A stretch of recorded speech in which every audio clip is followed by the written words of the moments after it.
हर्सुकब्रिन काठमाडौँ महानगरपालिकाका मेयर बालेन शाहले हिजो भएको क्षतिको भरपाई पूर्व राजा ज्ञानेन्द्र शाहबाट गराउने निर्णय गरेका छन्। शुक्रबार तीनकुने क्षेत्रको प्रदर्शनमा तोडफोड र फोहोर भएकोमा पूर्व राजा ज्ञानेन्द्र शाहलाई जरिवाना तोकेको छ काठमाडौँ महानगरपालिकाले। दुर्गा प्रसाईको आह्वानमा राज संस्था पुनर्स्थापनाका लागि भन्दै शुक्रबार तीनकुने क्षेत्रमा बृहत प्रदर्शन भएको थियो। प्रदर्शनकारीहरूले महानगरका विभिन्न संरचना, दमकल, अग्नि नियन्त्रकहरूमाथि प्रहार गरेकोमा महानगरले पूर्व राजा ज्ञानेन्द्र शाहलाई जरिवाना गराउने निर्णय गरेको हो। शनिबार काठमाडौँ महानगरपालिकाको टोलीले तीनकुने कोटेश्वर जडीबुटी क्षेत्रमा भएको क्षतिको विवरण संकलन गरेको थियो। उक्त विवरण संकलन गरी लाग्ने खर्च र सरसफाईको शुल्क पनि पूर्व राजा शाहबाटै असुल गराउने निर्णय भएको हो। महानगरले निर्मल निवासलाई 7,93,000 को जरिवाना तोकेको हो।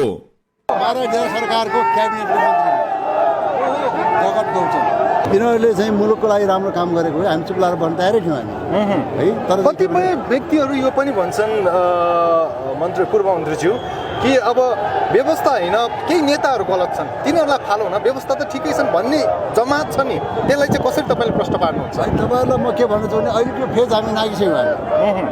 म सबै राजनीतिक पार्टीका नेताहरूलाई के आग्रह गर्न चाहन्छु आज यसै तपाईँहरूको लोकप्रिय सञ्चार माध्यमबाट बुद्धि पुऱ्याउनु पर्यो, विवेक प्रयोग गर्नु पर्यो। कठम कदाचित उहाँहरूले यो मौका चुक्नुभयो भने उहाँले दुःख पाउनुहुन्छ। उहाँहरूले समझदारीमा आउनु पर्यो, हामी सबै मिलेर अगाडि बढ्नु पर्यो।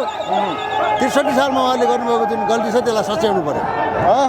आज जुन प्रकारको यहाँ अब हजुर अलिकति यहाँ सिनियर पनि हुनुहुन्छ होइन, मान्य पनि हुनुहुन्छ, कस्तो अवस्था सिर्जना होला? किनकि अहिले हेर्दाखेरि त झडपको अवस्था पनि सिर्जना होला जस्तो लाग्यो। के हो सर, कसरी अगाडि बढ्छ, के हो सर? नेपाल राष्ट्रलाई जोगाउनुको लागि, सार्वभौम राष्ट्र बनाउनुको लागि र फिरङ्गीहरूको कुदृष्टि र फिरङ्गीहरूबाट सञ्चालित भाडाका टट्टुहरू विदेशी दलालहरू राजनीतिक पार्टीलाई परास्त गर्नको लागि हामी जुनसुकै मूल्य जोगाउन तयार छौँ।